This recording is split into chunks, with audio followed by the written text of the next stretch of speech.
მოგესალმებით ძვირფასო ტელემაყურებლებო, ჩვენ ვართ სტუდიაში გზა გასაყართან, ვაგრძელებთ გადაცემათა ციკლს ბიბლიური გზაჯვარედინები. სტუმრად ყავს თეოლოგი გიორგი კვასალია მოწვეული, მოგესალმები გიორგი, მადლობა მოგზანებისთვის.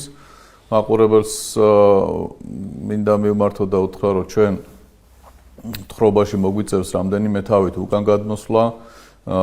შეგნებულად ჩვენ ქრონოლოგიურად არ გავყევით, რომ იუდას სამეფოს ისტორიის შესახებ ცალკე თხრობა მოგვეხერხებინა, თუმცა ბიბლიაში ისრაელს და იუდას სამეფოების ისტორიის თხრობა პარალელურად გრძელდება. ამიტომ დღევანდელი საკითხავი თქვენ შეგიძლიათ ნახოთ მეოთხე მეფეთა მერვე თავში და შეუდგეთ იუდას მეფეების შესახებ თხრობას აი ამ პერიოდში. გიორგი, ჩვენ გამოვტოვეთ ეს ნაწილი, რომ გადაბმული თხრობა იუდას სამეფოს შესახებ მოგვეხერხებინა. მან ჩვენ გვაქვს იორამის მეფობის შემდგომ, უკვე ქაციას და შემდგომში უკვე იოაშის მეფობა. საინტერესო არის მაგ პერიოდში იუდას და ისრაელის ურთიერთობა და თავად იუდას სახელმწიფოს ბედი. თქვენ აბსოლუტურად მართლაც ვზანეთ, ამ ადრეა ჩვენ დროს შევცვალე თვალსაზრისით ცოტა უკან მოგვიწევს და ხება, კერძოდ ეს არის პერიოდი, როდესაც ელია ჯერ არ ამაღლებულა. ეს არის პერიოდი, როდესაც ელია წინასწარმეტყველი კვლავ მოღვაწეობს. აი იმ პერიოდს უნდა დავუბრუნდეთ ჩვენ. იქ არის ჩვენთვის საგულისხმო ეს პერიოდი და წმინდა წერილი ასეთ განკერძოებულ თხრობას რის გამო გვთავაზობს სწორედ ამასთან კავშირში. ჩვენ თავის დროზე ვამბობდით, უბრალოდ მაყურებელს შევახსენოთ ეს, რომ ომრის დინასტიის პოლიტიკის გავლენით ძველი ახლო აღმოსავლეთის რუქა, პოლიტიკური რუქა გადალაგდა.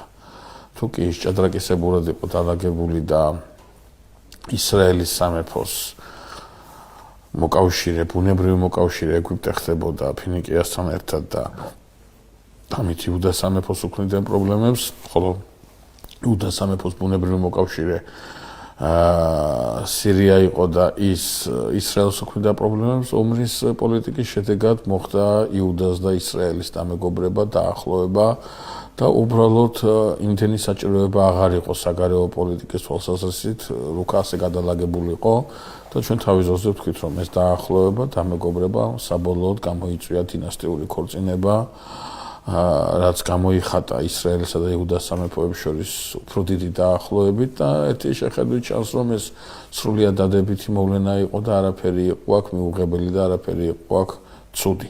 მაგრამ იქვე აღნიშნავდით, რომ წინასწარმეტყველები აფრთხილებდნენ მაშინდელ კეთილმსახურ მეფეს იოსაფატს, რომლის დროსაც ხდება ეს დანათესავება, რომ მორიდებოდა იმ ქორწინებას, დინასტიურ ქორწინებას, რომელიც მან განახორციელა თავისი ძისა და აკაბისა და იეზებიელის ასულის ქორწინების თვალსაზრისით. ერთის მხრივ თითქოს დადებითი მოვლენაა, ეს ორი მოძმე სახელმწიფო ამ ქორწინების ერთმანეთს მეშვეობით ხო ერთმანეთში ალაგებს ურთიერთობას, მაგრამ იუდასთვის ეს აღმოჩნდა ძალიან მძიმე. ამას ჩვენ მერე შევეხებით, უბრალოდ თქვენი ყურადღება განსაკუთრებულად მინდა გავამახვილო იმაზე, რომ ამ ქორწინებამ კიდევ უფრო განამტკიცა პოლიტიკური სიტუაცია, პოლიტიკური დივიდენდები უფრო მეტი გააჩინა, მაგრამ ამის მიღმა იუდაში იწყება სულიერი კატასტროფის მზადება, რაც ამ ყველა დივიდენდს თავს და უბრალოდ გაუფასურებს, არაფრად არ აქცევს ამას ყველაფერს. ამას მე განსაკუთრებულად ხაზს იმიტომ ვუსვამ, რომ თავისთავად ცხადია, მნიშვნელოვანესია საგარეო და საშინაო პოლიტიკის განსაზღვრა, მაგრამ ის უნდა აუცილებლად ეფუძნებოდეს იმ ღირებულებების შენახვას, იმ სულიერი მემკვიდრეობის დაცვას, რომელიც სამეფოსა თუ ერის იდენტობას განსაზღვრავდა ოდითგანვე. სწორედ ამ იდენტობას ცუდად ეხება აი ეს ქორწინება და ამიტომაც ჯერ კიდევ კეთილმსახურ მეფე იოსაფატს წინასწარმეტყველთა დასი აფრთხილებს და მოუწოდებს, რომ არ გადადგავს კავშირი ნაბიჯი, მაგრამ იოსაფატი მიუხედავად იმისა, ის მართლაც გამორჩეულად კეთილმსახური მეფე იყო, მეფე დავითისა და მეფე ასას შემდგომ სამწუხაროდ არ შეისმენს აი ამ შეგონებას და ეს ქორწინება მაინც შედგება. ჩვენ მეფე იოსაფატის შესახებ არ ვისაუბრებთ მისი მემკვიდრის იორამის შესახებ, რომელიც აგრძელებს მამის საგარეო პოლიტიკას და ისრაელთან საკმაოდ დაახლოებული ურთიერთობა აქვს და მისი ცოლი გახლავთ, როგორც უკვე ვთქვით, იეზებიელისა და აქაბის ასული ხოთოლია, რომელიც იუდიაში ჩამოვა მთელი იმ სიბილწი და სიბინძურით, რაც ისრაელში უკვე ოფიციალური პოლიტიკის, რელიგიური პოლიტიკის სახით იყო წარმოქმნილი. ახლა წმინდა წერილში ერთი ძალიან საინტერესო დეტალია ნახსენები. რა არის ეს? ეს გახლავთ თვითონ პრინციპი იორამმა რა ნიშნით მიიღო მეფობა. რა ნიშნით მიიღო მეფობა. ჩვენ წმინდა წერილში ერთ ადგილას, ჩვენ ამას ცოტა მოგვიანებით შევეხებით, გვიფიქსირდება ელია წინასწარმეტყველის ეპისტოლე, ელია წინასწარმეტყველის წერილი, რომელსაც უგზავნის მეფე იორამს. და აი ამ წერილში ახსენებს ასეთ რაღაცას, რომ იორამი, უბრალოდ იორამის ძმები, გაცილებით უკეთესი იყვნენ იორამზე. მაგრამ იოშაფატი მამა იორამისა ასეთ რამეს გააკეთებს, თავის სიცოცხლეშივე ყველა ძეს დაურიგებს ქონებას, მისცემს თავის საბადებელს და იორამს მოაცილებს უყველას, აბსოლუტურად უყველას და იორამი გახდება უპირობოდ გახდება მეფე. სხვათა შორის იორამი მეფობას იწყებს თანამეფობის სახით, ჯერ იოსაფატი ცოცხალია, როდესაც იორამი ტახტზე აყავს მამას და ის ასე მაგრამ იორამს ხო ისედაც ეკუთვნოდა მეფობა პიემშო იყო. საქმეც ეს არის მამა ანდრია, რომ ჩვენ კანონი იმის შესახებ, რომ პიემშო უნდა გახდეს მეფე, ამის შესახებ ეს ტრადიციაა, თორე ეს არ არის ვალდებულება. ეს არანაირი ვალდებულება არ არის. ტრადიცია არის კი ბატონო. მაგრამ არავითარ შემთხვევაში მოთხოვნა. ამიტომ იორამი მეფე ამ ნიშნით სულაც არ უნდა ელია წინასწარმეტყველი ამას უსვამს ხარ სწორედ. უკეთესები იყვნენ იორამზე. იორამის გამეფების დეტალი აქვს ძალიან საინტერესო და ისევ და ისევ მივდივართ რომ ანდრია იქ რაც ვთქვით. ეს არის იოშაფატის სიყრუე წინასწარმეტყველთა გაფრთხილებისადმი. იორამს ცოლად ყავს ისეთი ვინმე, რომლის ტახტზე ასვლა პოლიტიკურად სარგებლიანი იქნება იუდას სამეფოსათვის. აი ამას ვერ გათვლის მეფე იოშაფატი.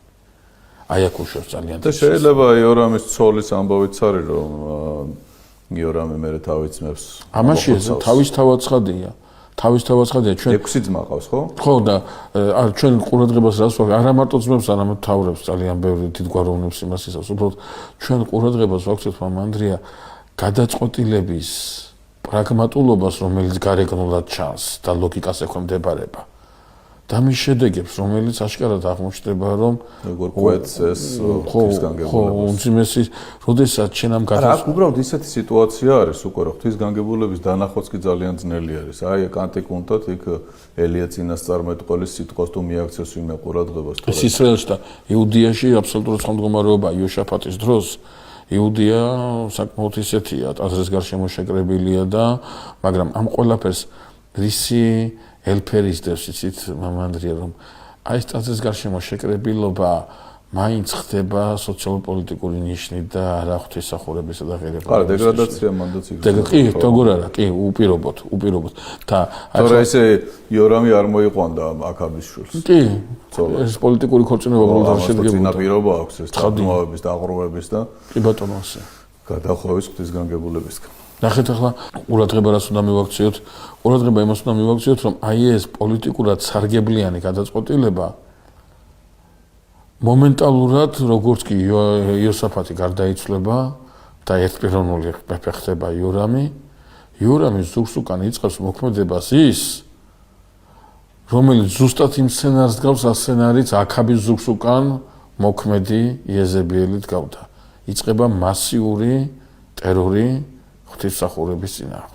ამიტომ შეიძლება მამ ანდრია მე არ გედავებით, შეიძლება ეს მართლა ასე იყო, ეს რთულია. დედამისმა გააკეთა ისრაელში, იგივეს აკეთებს ის აქ. იგივეს აკეთებს იმან წინასწარმეტყველებს და სამღვდელოებას გაუკეთა, ამან მეფის დავითის შთამომავლობას და იმ აღთქმის რეალიზაციის გზას წინააღმდეგ იქცა, რომელსაც მთელი ბიბლიური თხრობა და მესიანური მოლოდინი უკავშირდება.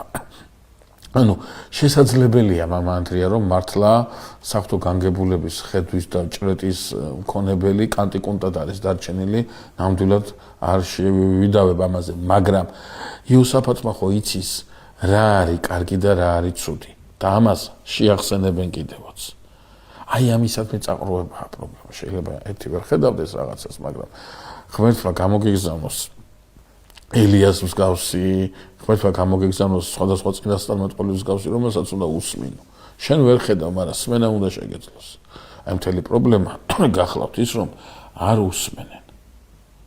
უსმენენ რატო იმიტომ რომ წინასწარმეტყველთა შეგონება მათთვის არ არის ის ფასეულობა რა ფასეულობაც არის ის პოლიტიკური განაზრახი რომელსაც დებს აქაბი და იუშაფატი გაცილებით მომგებიანი. აი დღევანდელი გადასახედიდან რო გადავხადოთ, ხო, რატომაც ახლა ჩვენ ვიცით შედეგები და შედეგების მიხედვით ვშელობთ. მაგრამ იქ იმ მომენტში, ხო, პრაგმატული გადაწყვეტილება იყო სწორედ ამათვის არ გესმინა, წინასწარმეტყველებისათვის არ გესმინა და შენი პოლიტიკური შეხედულებებისათვის მიგედევნებინა თვალყური. ჩვენთვის ბიბლია სწორედ ამით არის საინტერესო და ამით არის მნიშვნელოვანი ყოველდღიურ გაკვეთილებს გვაძლევს. და ამ გაკვეთილიდან სწორედ მნიშვნელოვანია იმის ხაზგასმა, რომ რაც არ უნდა მომგებიანი იყოს და რაც არ უნდა პრაგმატული იყოს, რაც არ უნდა გამართლებული იყოს რაღაცა პოლიტიკურ, სოციალური პროგრამა და ნაბიჯი, თუ ის ხელყოფს ღირებულებით სისტემას, თუ ის ხელყოფს იდენტობის იმ ნიშნებს, რომლითაც ეს ცივილიზაცია დღევანდელ დღემდე მოსულა, მაშინ ის აუცილებლად ცუდად შემოუტრიალდება ამ ხალხს. ვერანაირად ის ვერ იქნება იმ გრევა დაიწყება. გრევა დაიწყება აუცილებლად. იმიტომ რომ საციცოცხლო ღერს აცლი. თავისთავად ცხადია. აცლი, საციცოცხლო ღერს აცლის, სივრცეს უცვლის, თავისი ბუნებრივი განვითარებისა და ბუნებრივი ყოფობის სივრცეს უცვლი ღირებულებათა სისტემას. ანუ რაღაცა უცხო გინდა ის რაც ღმერთმა გამოძერწა ეს არის და შენ ამის გვერდით იწყებ რაღაცა შენის რაღაცის გამოძერწას და იღებს იმახინჯეს. აი როგორც ჩვენ თავისოზე გახსოვთ, საუბრობდით რომ კაინი რომელიც ცდილობს სამოთხის იმიტაციას, შედეგად გვექნება უმძიმესი რამ სოფლიო მასშტაბის კატაკლიზმები. ამიტომ ის რაც ღმერთისაგანაა შექმნილი და რაც ბოროტისაგანაა დაზიანებული, უნდა ვეცადოთ ამ ბოროტისაგან დაზიანებულის გამოსწორებას იმ გზაზე სიარული და იმ მოცემულობის მიღებით, რომელსაც ისევ ღმერთი იძლევა. ეს არის ყველაზე ერთადერთი გამართლებული და ერთადერთი მისაღები გზა. აი ჩვენ მე რამდენად ვეხებით უკვე რომ გზაჯვარედინზე. აი გზაჯვარედინია. ესე იგი პოლიტიკურ რაღაცა პრიორიტეტებს წინ წევს, ვიდრე სულიერს და ამის შედეგად უკვე მე რამდენად ვხედავთ რომ ხდება დეგრადაცია და უკუსვლა. კი, აბსოლუტურად გეთანხმებით ეს. აქ ძალიან კარგად ჩანს, ნახეთ ჩვენ რამდენჯერმე ვთქვით და აქაც იგივე სურათია. როგორც კი ამ გზაჯვარედინზე არამართებული მიმართულებით გადაუხვევენ, შედეგი უკვე არის შეუქცევადი. ხო? იორამი იწყებს ყველა თავისი ძმის ამოხოცვას. და ეს თავისთავად ცხადია, ეს წმინდა წერილშიც კარგად ჩანს და იგრძნობა კიდევ ასთხრობისას, რომ ამ მოქმედების უკან დგას ხოთოლია, ცოლი მეფე იორამისა. ასე იგი თუ წინა თხრობებში გზაჯვარედინზე მდგომი ადამიანი ფიქრობდა საით გაეხვი, ახლა უკვე აღარც ფიქრობენ. საინტერესო. ხო, აი კიდევ იყო რაღაცა არგუმენტები, რომლის გამოც ესენი რაღაც ყოლმდებოდნენ, ფიქრობდნენ, ასე გაეკეთებინა თუ ის მარჯვნივ წასულიყვნენ თუ მარცხნივ წასულიყვნენ და აქ ახლა ჩვენ ამ დაცემულობის ნიშანს ვხედავთ, რომ აღარც კი ფიქრობს, პირდაპირვე განსაზღვრულია საით წავიდეს, ხო? არაფერი არ აფრთხოლებს. ხო, ძალიან საინტერესოა, მამა ანდრია, რაც შენიშნეთ ვინაიდან ჩვენთვის პირადად, ხო?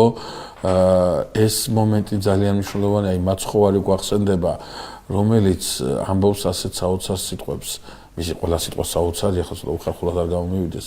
ამბობს ასეთ საოცარ სიტყვებს, რომ ძეკაცის წინააღმდეგ ნათქვამი სიტყვაც კი შეენდომა სულიწმიდის გმობა არ შეენდომათ. და ძალიან საინტერესოა რა არის ეს სულიწმიდის გმობა. და წმინდა მამათა ლიტერატურაში ჩვენ ვხედავთ, რომ სულიწმიდის გმობა ეს არის აზრის სიჯიუტე. როდესაც შენ აღარც გინდა, უსმენაც არ გინდა, თანახვაც არ გინდა.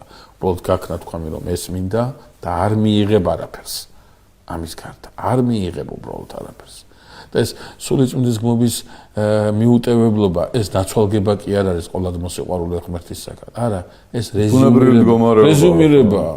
რომ როდესაც შენ არ ღებულობ, არ მიგეტევება სამაგეროს კი არ გიხდი. არა, შენ უბრალოდ ამ ყველაფერთან ერთად უარს ამბობ ყველა იმ წყალობაზე, რომელიც წყალობაც ამ ურთიერთობაში მოგეცემულა. ხო, აი კაცი რო იხჭობოდეს და გადაუგდო მაშველი რგოლი და არ მოკიდოს. არ მოკიდოს ხელი. შენ არ იტყვის, იმიტომ დაიხჭო რომ სიტყვაზე თქვათ რაღაცა სხვანაირი ჯოხი უნდა გადაგაგდო. უბრალოდ იმას არ მოკიდა, არ მიიღო შენი შველა, მორჩა და გათავდა. ჩვენ წმინდა წერილში ახლა უბრალოდ თემას ძალიან თუ არ ავწდებით, ეს დეტალის დავამატოთ. წმინდა წერილში არაერთ გზის აკვaks მანდრია ნაჩვენები, რომ ღმერთი ყოველთვის ტოვებს რაღაცა სივრცეს მოქმედებისას. მოგცევის საშუალებას ყოველთვის უტოვებს ადამიანს, ყოველთვის ადამიანს საზოგადოებას ამბობს, ყოველთვის აკეთებს ამას. აი, სიმბოლური სიტყვები ბიბლიაში ჩავალ, ნახავ, მართლა ესია, სინამდვილეში გულისხმობს ამას, ღმერთი ასად არ არის ჩასასვლელი და ღმერთს არაფერი არ აქვს ანახავი. მაგრამ ეს ნიშნავს, რომ არის რაღაც სივრცე, ვადა, რაღაცა მიცემული ადამიანისათვის, რომ ეს მოხილვის წინა პერიოდი გამოიყენოს იმისათვის, მაგალითად 120 წელი დადო ღმერთმა წარღვნამდე, ხო, ადამიანის სიცოცხლის ხანად, ეს იმას არ ნიშნავს, რომ ადამიანი 120 წელს მეც არ იცოცხლება, ხო? ძალიან გაცილებით მეთხანს ცხოვრობენ შემდგომ, არა, ეს არის სივრცე მიცემული კაცობრიობისათვის, რომლის შიგნითაც ის მას შეუძლია. ამაზე ამბობს უარს. აი თქვენ რა ბრძანეთ, მანდრის ძალიან მნიშვნელოვანია, რომ დაფიქრება თვითონ ეს უკვე დადებითი მომენტია. ეს უაღრესად მნიშვნელოვანი გასაგებია, იქ მე კიდე ბევრია სალაპარაკო, მაგრამ თვითონ მოვლენაა ძალიან მნიშვნელოვანი, რომ შენ საჯვარედინზე დგახარ და ფიქრობს სწორ გადაწყვეტილებაზე. ახლა როგორ უნდა მიიღო ეს სწორი გადაწყვეტილება და რა გიშლის ხელს საკითხიც ხომ ხარია. მაგრამ იმის არ იყოს, ასე თქვენ ახლა ბრძანეთ, როდესაც აღარც ჩერდები ამ საჯვარედინზე დასაფიქრებლად და შენ იცი უკვე საით უნდა გაუხვიო და ეს არის სწორი. თავის თავში უკვე უდიდეს საშიშროება შეიცავს, როდესაც ამ საჯვარედინამდე დიდი უღმერთოების პოტენციალით ხარ მისული, როგორც მეფე იორამს მოვიდა. აი აზროვნება როგორიც აქვს მიწიური, პრაგმატულად სწორედ მაგ დაფაზე მოქმედებს და იქ აღარ ამოწმებს, თქვათ, საფრთხო განგებულებაში. ახლა აბსოლუტურად გეთანხმებით, ახლა ერთ დეტალსაც მივაქციოთ ყურადღება, მამანდრია, ეს გახლავთ ამბავი იმასთან დაკავშირებით, რომ აქ იორამი კი ის ერთპიროვნული გადაწყვეტილებაა მისი, ახლა ის მარიონეტია თუ არა ხოთოლიას ხელში, ეს საკითხის მეორე მხარეა, მაგრამ სამეფო ბრძანება ერთპიროვნული ბრძანებაა, ხო?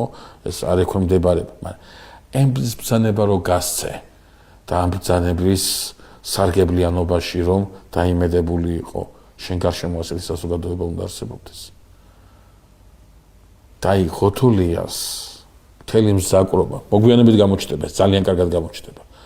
ხოთოლიას მთელი მზაკრობა არის არა ის, რომ თავისი მეუღლე აღძრა თავისი ძმების წინააღმდეგ, არამედ ის, რომ თავისი მეუღლის გარშემო ის საზოგადოება შექმნა, რომელიც აი ამას აბსოლუტურად გამართლებულ ნაბიჯად შესაბამით შევებს აძლევს. შესაბამით შევებს აძლევს, კი ბატონო. გესმით, აი აქ იწყება პრობლემა, აი ჩვენ გვახსენდება მამანდრია მეფე დავითი, რომელმაც კიდობრის იერუსალიმში შებრძანებამდე მოიწვია ძალიან დიდი კრება და ამ საზოგადოებას აზრი კი არ კითხა, დებას მაძლევ თუ არაო, არა, დავითი ბრძანებს და არა, დავითმა გადადგა ის დამიჯი დავითმა ისრაელს უთხრა, რომ კიდობანი ჩემი ბრძანებით რომ უნდა შემოვაბრძანოთ. ეს თქვენ გააზრებული უნდა გქონდეთ ამის მნიშვნელობა, საზოგადოებრივი აზრი უნდა დახვდეს აქ კიდობას და არა მეფის ბრძანება.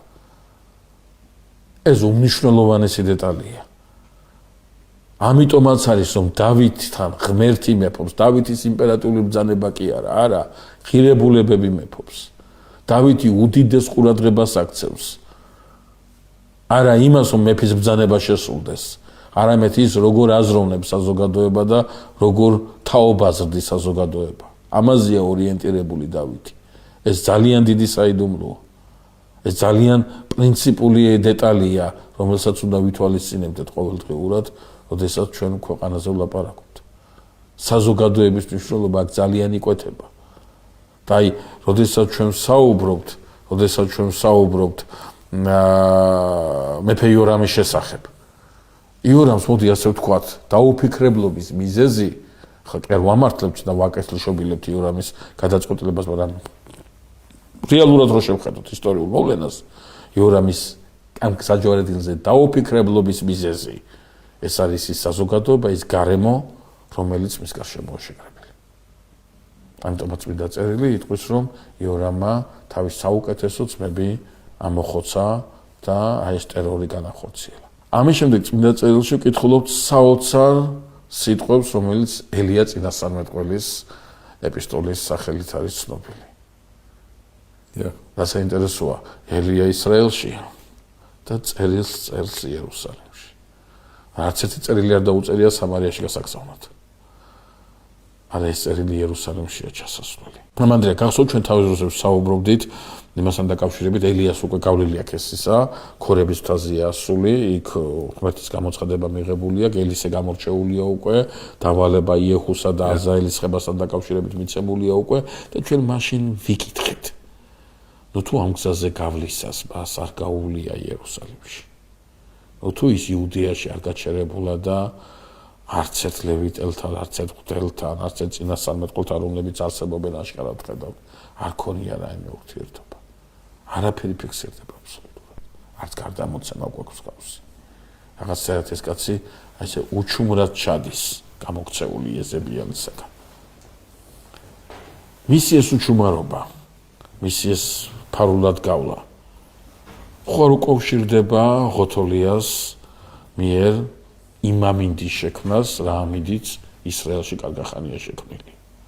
ხო, მაშინ ჩვენ არ გაგვიმახვილებია ყურადღება ღოთოლიაზე, ხო და ეხლა დღეს რო საუბრობთ ამას და უბრუნდებით, სრულიად შესაძლებელია, ხო, რომ აქაც საფრთხე ემუქრება. აქაც საფრთხე ემუქრება.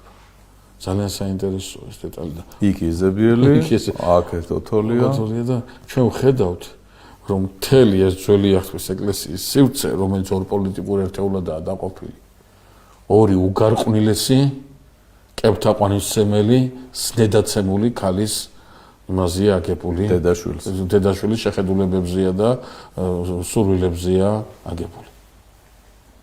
ამას ატომ ამბობა მანდრია. აი ამ წერილიდან გამომდინარე ჩანს, რომ ამ წერილში ჩანს ეს სახეზე არის პრობლემა. როდესაც ელია წინასწარმეტყველი იორამს ეუბნება, რომ იმის გამო რომ შენ არ გაყებოს, ხო და შეიძლება იოშაფატსაც ახსენებს, იოშაფატს აბსოლუტურად კეთილგანწყობითაც ახალებს, მიუხედავად იმისა, რომ ჩვენ ხედავთ თელ რიგ შეცდომებს, ამას ჩვენ კი არა ბიბლია პედაგოგი მიგვიტიტებს, მიუხედავად ამისა, იოშაფატი მართლა ძალიან კეთილმორწმუნე და მართლა ძალიან დიდი მეფე იყო იუდეის ისტორიაში. რომ არ გაყვართ იოშაფატის არც ასას, არც დავითის გზას, ეს მეფეები ჩამოთვლილია, ხო. არამედ გაყვა აქაბის სახლის გზას. და სად არის აქ ის დივიდენდები, პოლიტიკური დივიდენდები, რომელიც უნდა გამოადგეს იუდას და იერუსალიმს? იერუსალიმი მენტალურად ჩაყლაბა ისრაელმა. თლიანად მოიქცია თავის მაწუხებში. აი ეს მოიტანა იმ პრაგმატულობამ, ამ აგენტი ქალის საშუალებას. აი ამ საოცარი ის არის, რა ქვია, საოცარი სივრცეა, როდესაც ყველაზე მნიშვნელოვანი რამე მინდა თქვა, მანდრია, როდესაც ერთობა ხორციელდება და ერთობა თავისთავად ძალიან მნიშვნელოვანია და ძალიან კარგია. მაგრამ ხორციელდება პოლიტიკური ნიშნით, ოდენ პოლიტიკური ნიშნით და კებთაყვანისმცემლური და არეული და გამრუდებული გზით და არა ღვთაებრივი ნიშნით. იქ შედეგი წინ და წინვე უნდა ვიცოდეთ რა იქნება. მხოლოდ და მხოლოდ უარყოფითი დეტალი. მხოლოდ და მხოლოდ ცუდი. ამაზე გვეუბნება მაცხოვარი, ვინ ჩემთან არ კრებს, ის განაბნევს. ეს მუქარაკი არ არის. არა, ეს არის ის ასეც ლაპარაკობდი წინ და წინ ნათქვამი, წინ და წინ მითითებული მასთან დაკავშირებით, რომ ღმერთსა აქვს მხოლოდ ძალა იმისა, რომ შეკრებილი ერთობაში დატოვოს და ერთობაში ამყოფოს. ადამიანურ ძალას არ შეუძლია შეკრებილი ერთობაში დატოვოს, განაბნევს აუცილებლად და დაკარგავს აუცილებლად, დაარღვევს და უფრო დიდ სიმახინჯესა და საშინელებას მიიღებს. ამიტომაც მთელი ეს სურვილი იუდასა და ისრაელის ერთობისა, ეს დარჩება პოლიტიკურ სურვილად, დარჩება ილუზიად, რომელიც ვერანაირად ვერ რეალიზდება. ელია წინასწარმეტყველი იორამს აფრთხილებს, სწორედ ამის გამო, რომ შენ ასეთი ნაბიჯი გადადგი, ღმერთი დაჟის იუდას აი ამ საქციელის გამო.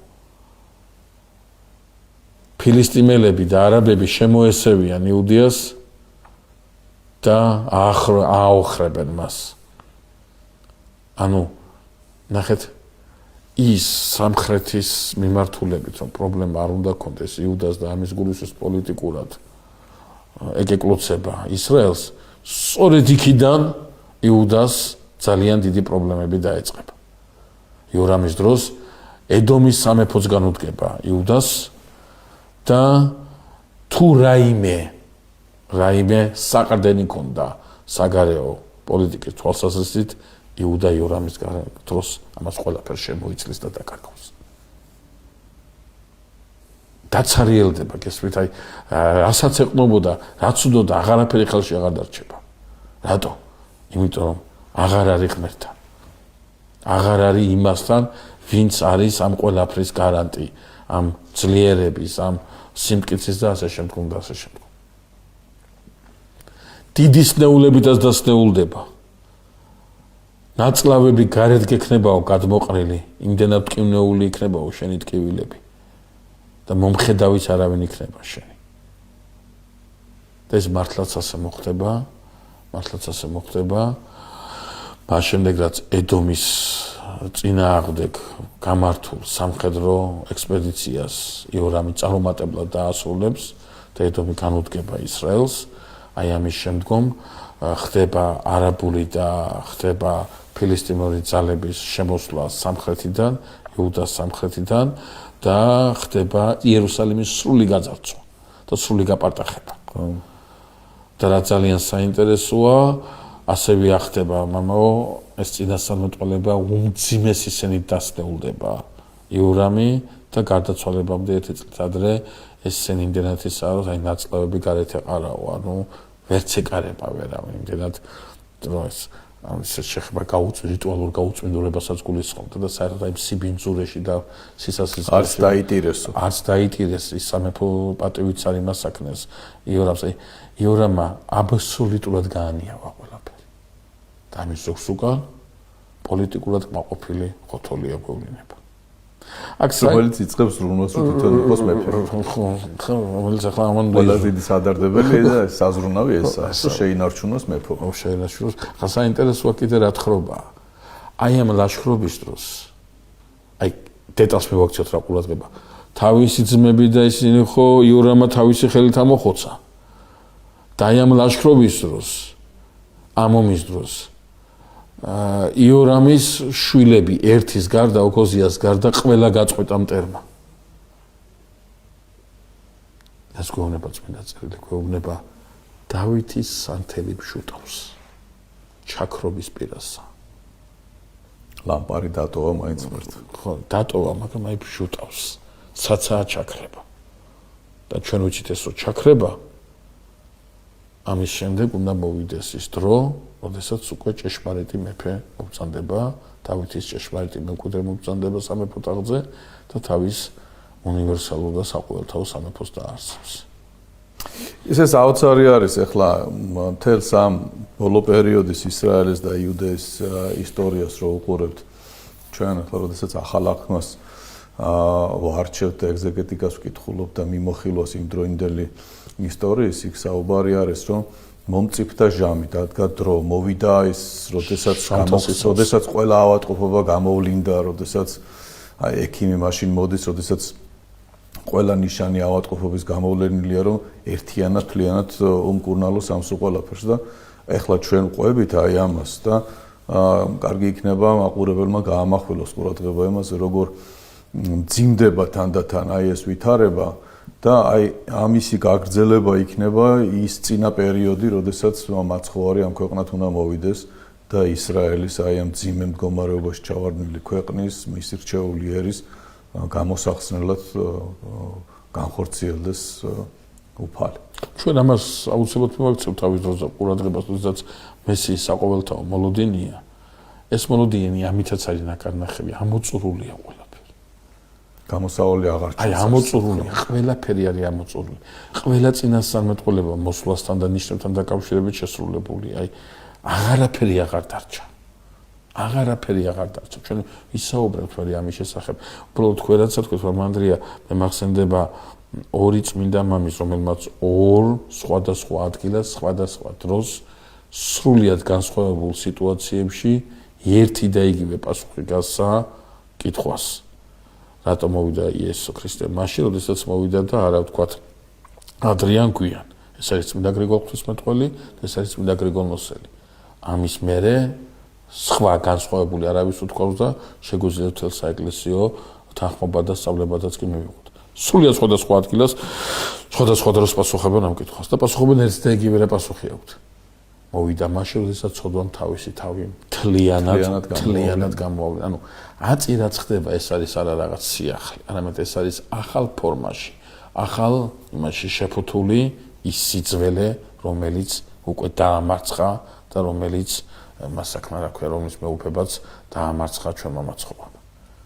ანუ ჩვენ პრაქტიკულად ერთ-ერთი მამა ამბობს გამარჯვებულ ომში შევდივართ, ამას ნიშნავს.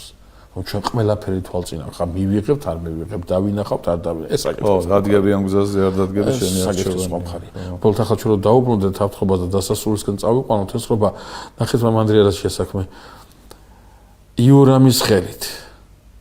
დავითის მოდგმა ამოწყდება და ეს ამოწყვეტის ის გრძელდება იორამის პოლიტიკის შედეგად. ანუ იორამი, რომელიც მამასთან იოსაფატთან ერთად იწყებს მმართველობას და საკმაოდ საოცარი წლებია მაშინ იუდეაში. სხვადასხვა იორამის დროს იწლება წინთაღრიცხვის სისტემა ისრაელის სამეფოში, თუ კი გამეფება მეფის მეფობა ითვლებოდა გამეფების თარიღიდან და ამ წლებს ითვლიდნენ, იორამის შემდგომ ეს იცვლება უკვე მისი მეფობა გულისხმობს იმ წელიდან გამეფებას, არა გამეფების უშუალო იმას, არამედ ის წელი მთლიანად მისი მეფობის წლად. ფაქტობრივად ერთი წელით იცვლება. ხო, რაღაცა ერთი წელით იცვლება. ახლა რა არის აქ მნიშვნელოვანი? აქ მნიშვნელოვანია ის, რომ იორამი სიკვდილის შემდგომ ტახტზე ადის მისი ვაჟი ოქოზია. რომელმაც სულ ერთი წელიწადი იმეფა და ოქოზიას გარდაცვალება არის აი ამ ჩვენი თხრობის მთელი დრამატურგიის შეფასება და შეჯამება.